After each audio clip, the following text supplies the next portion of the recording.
at 3:53. You know what time you were born? 7:47.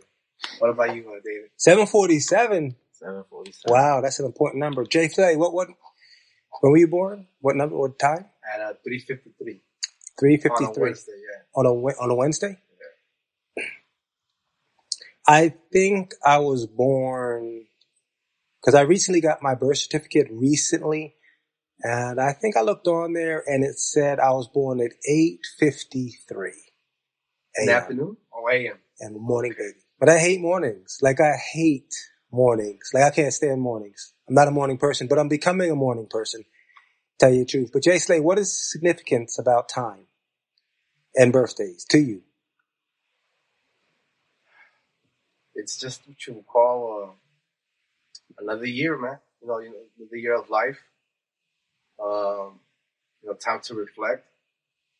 No, but what is the you said you started this whole conversation with the premise that I was born at 3:53. Yeah. I was going with that. Yes. Supposedly that every person that's born on a specific time. Okay. Like they said that they're able to reach charts of what's going to happen in your life. Okay. By your time, by your morning. Yeah. Birth time. That's why you're born like like the season you were born in. Okay. You know, it reflects your character. It's dead on sometimes. What is it like? What is it? You're a Leo or what? So I'm a Leo. You're a Leo? Okay. Yeah, so that means that I bump heads with what you call with Gemini, which is my brother. Okay. And everybody. And with other Leos. Everybody bumps heads with Gemini. Everybody. Yeah, because like my mom actually told him, my mom was like, you know why, right? Because they're two people. They have a double personality. So they have like the good side and the bad side. Okay. So sometimes you gotta kind of know when they're that bad person, just not affiliate with them, you know? Oh. Just let it be. But sometimes that's when you clash with them. All the time. When they're on their bad moment. Yeah. And you're trying to tell them something, even though you know you're right. But it's not going to work for some reason. And then that's what all this goes into is, I don't know if you guys heard of the gospel of the stars. No, what's that? Every single day, you know, we see the sky wherever you're at, whatever part of the world you're at. Okay. The stars are saying something. They're never in the same location. They're saying something. They're at different angles. Okay. But that's when you get into like math and letters and words. It's something that I think the human race has lost because of, technology, phones, TVs, movies, laptops. Okay. But before they didn't have nothing. It was just dark at night.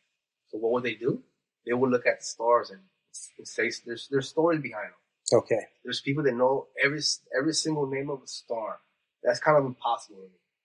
But there's a bunch of names out there, right? And they have them documented. So depending on what time of the year, time of the day you were born, apparently you're going to, what you would call, follow a T where they could reach your chart. For people that know how to do that, I'm not saying it's astrology or astronomy. Mm-hmm. I'm going back to what the Hebrews call the Mazzaroth. The Mazzaroth. Yeah, so that's why Jesus Christ's story is proclaimed in the stars. Okay. Before anybody ever said anything, it was already proclaimed up there.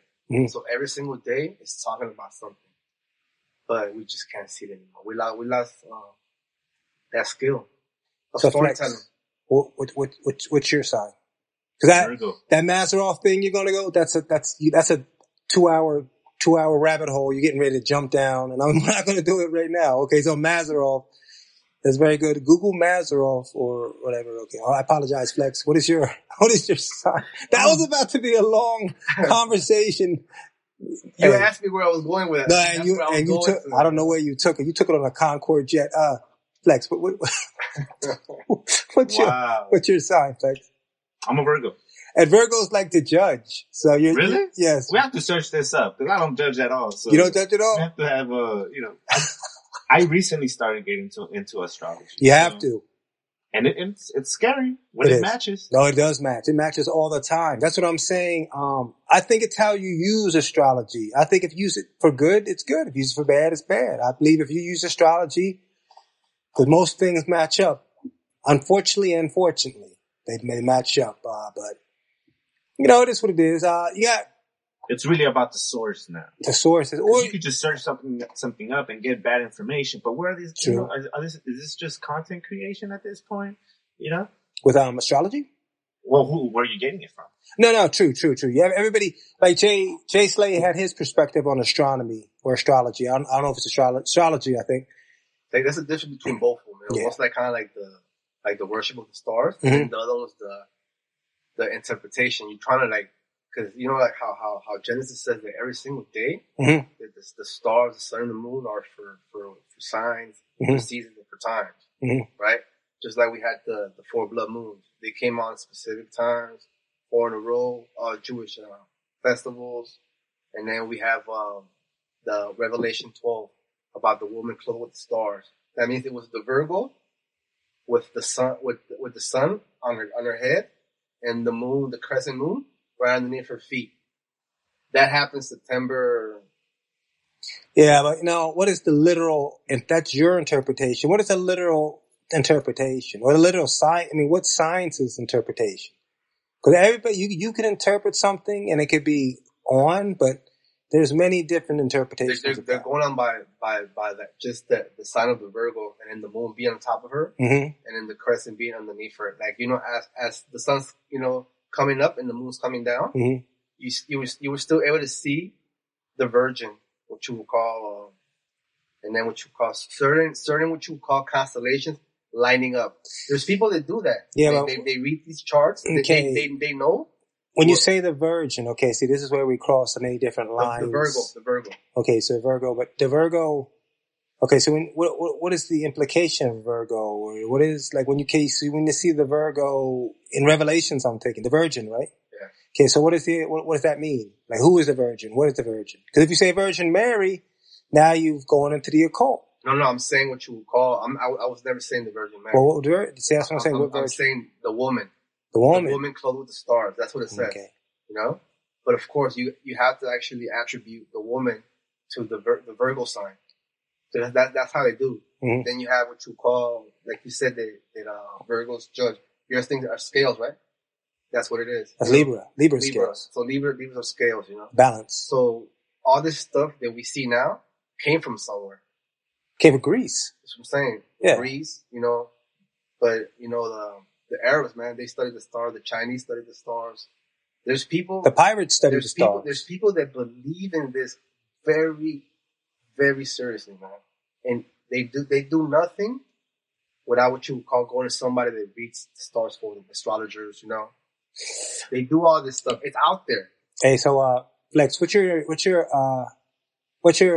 view on interpretations? I believe, for example, if we show the color red, everybody would say, okay, that's the color red. But then somebody might say, well, no, that's blood red. That's off red. That's dark red. So it's different perspectives on red. That's what I'm saying. When you get somebody who's reading something to you, like, for example, that's their personal, not necessarily opinion, but that's their personal perspective. In the morning, they could have had a sore stomach. They could have had stress, and that affects their perception. See what I'm saying? Perception it can be manipulated on purpose or indirectly all the time. So how can you trust a person based on their perspective when perspective can be... well, sometimes this is, actual study and time, and so that's where they get that information from.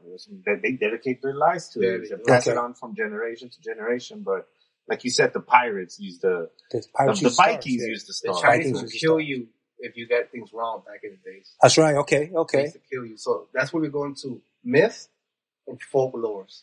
All these stories told to us from back then. Mm-hmm. Now we get movies, books, documentaries, TV series, podcasts, all that. And that's where my point is, where I'm going to with next. About the Cecil Hotel, about Elisa Lam, right? Mm-hmm. That thing became like a mystery. The whole world was captivated by it. Whole world. And then what you would call, it went from one thing to the other. Mm-hmm. I have a different perspective from it, some people have different point of view. I think everybody had like a different point of view. Some went far out there, and some what you would call, went with the documentary from Netflix said. And, it's a done deal. It's sealed. Okay, well, let's go back there because, Flex, last time you weren't here, we talked about the Cecil Hotel in downtown Los Angeles. Are you familiar? Yes. You're familiar with the Cecil Hotel? Okay, so you're caught up to the Cecil Hotel, and Jay went into a lot of very deep discussions upon the Cecil Hotel, the founding of the Cecil Hotel. I mean, everything. Kind of a good 360, 5 degree perspective. But so we were talking about the Cecil Hotel, and we were talking about the unfortunate victim of circumstance, whether it be her on purpose or accidental demise of Elisa Lam, which got me interested once I saw that video. So Jay was talking about, and I'm sure you know from being Jay's friend, that he was talking about the inside, the things that they didn't see, the things that he knew, like behind the scenes information. So that's where we're at right now. So what do you know about the Cecil Hotel? Well, not much, just pretty much what he knows. I just, I really do not know much at all. What about the Elisa Lam? Did you ever hear the case about Elisa Lam? I heard Lam? about it. I know there's some back, story information, like what happened, and it's just, conspiracy theories here and there, but, I haven't really looked much up, on it and stuff. Yeah. Well, the last episode, we didn't get to really dive deeper. We were actually coming to sort of the crescendo of the whole story. And Jay was, okay, so Elisa Lam. Okay, so the elevator that she was on, she got on it at the 15th floor. Is that what you're saying, Jay, or not? Yes, because what you call at the lobby, what you call that elevator down there, whenever they press the button, either one of them, depending where they're at, it would take the lobby, and it would go to the 6th floor and just stay there. Okay. And then the other one will actually stay from the 7th floor up to the very top. But on the 15th floor, whenever what you will call, the door will stay open a lot, what you will call longer. Okay. And then in the lobby, because in the lobby they're always being pressed. So if one's stationed up there, that's the whole thing about the elevator never closed up, and nobody was pressing the button. The elevator just stayed open. Stayed open.